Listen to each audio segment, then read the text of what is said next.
ترکی ایک ایسا ملک جہاں بچوں کو نماز اور قرآن سکھانے کا انداز ہی مختلف ہے۔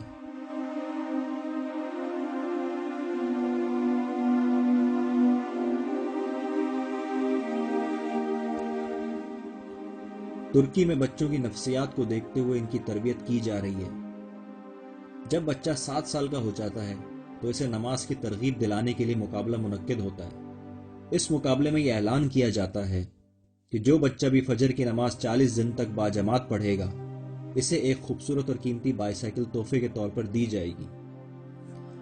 بچے جوگ در جوگ فجر کی نماز کی پابندی پورے 40 دن تک کرتے ہیں، اور جب انہیں انعام ملتا ہے تو پورے شہر میں جلوس نکالتے ہیں اور خوشی کے مارے پورے شہر کو نماز کی دعوت دیتے ہیں۔ 40 دن تک ان میں سے ہر ایک بچہ نمازی بننا سیکھتا ہے، اور 41ویں دن وہ نماز کی دعوت دینے والا بن چکا ہوتا ہے۔ جب ترکی میں گرمی کی چھٹیاں ہوتی ہیں تو مسجدوں میں قرآن حفظ کرانے کے سمر کیمپ لگائے جاتے ہیں، جنہیں حفظ القرآن سمر کیمپ کہا جاتا ہے۔ ان سمر کیمپس میں بچوں کو اتنا قرآن ضرور یاد کرا دیا جاتا ہے جن میں بنیادی صورتیں اور دعائیں شامل ہوتی ہیں، تاکہ پوری زندگی کچھ نہیں تو کم از کم نماز ہی اچھے طریقے سے ادا کر سکیں اور عمر بھر کے واسطے ان کی رحمت اور برکت کا ذریعہ بن جائے۔ سمر کیمپس میں انہیں مسجد کی بہترین سہولت بھی دی جاتی ہے، اور ساتھ ساتھ یہ اعلان بھی کیا جاتا ہے کہ جو مکمل قرآن حفظ کرے گا اسے عمرے کا ٹکٹ دیا جائے گا۔ بچے خوشی خوشی قرآن حفظ کرتے ہیں اور کامیاب بچوں کو عمرے کی سعادت نصیب ہوتی ہے، ساتھ ساتھ اللہ کے گھر کا دیدار بھی نصیب ہوتا ہے۔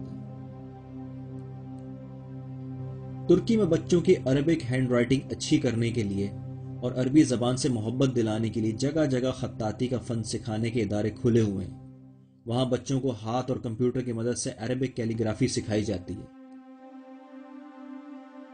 اس کے علاوہ اسکاؤٹس کی تربیت کے کیمپ لگائے جاتے ہیں، جہاں بچوں کو دوسروں کی خدمت کیسے کی جائے یہ سکھایا جاتا ہے، کیسے وہ کسی کو تکلیف میں دیکھ کر دوڑ لگا کر اس کی مدد کر سکتے ہیں۔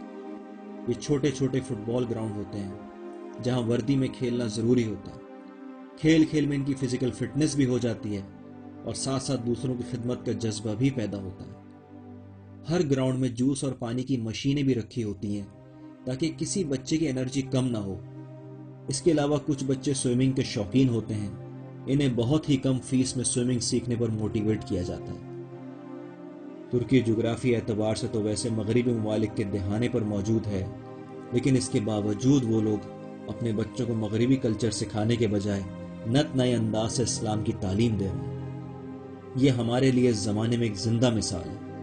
ہمیں تو ہر وقت یہ پریشانی ستائی رہتی ہے کہ بچے اپنے سارا وقت موبائل اور کمپیوٹر کے آگے ضائع کرتے ہیں۔ اگر اسی کمپیوٹر کی مدد سے اسلامی تعلیمات کا اہتمام کیا جائے تو ہم بھی دنیا بھر میں ایک مثال بن سکتے ہیں۔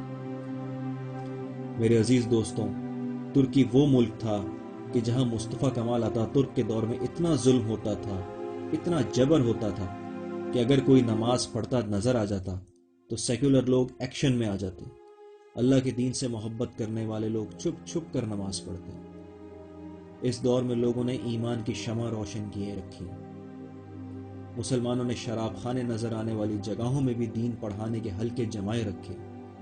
رات 2 بجے سے صبح 6 بجے تک وہاں قرآن کی کلاسیں لگتی۔ ٹرینوں میں کیبن بک کروائے جاتے، ایک اسٹیشن سے دوسرے اسٹیشن تک کا ٹکٹ لیا جاتا اور دروازہ بند کر کے اس میں پڑھنا پڑھانا جاری رکھا جاتا۔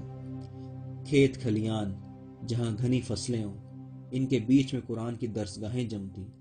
دنیا کو اعتدال، نرمی اور محبت کا درس دینے والے ان ظالموں کے جبر سے بچنے کے لیے تہہ خانوں میں جا جا کر قرآن کا درس دیتے۔ ترکی کیا ملک تھا اور یہ کیا ہو گیا۔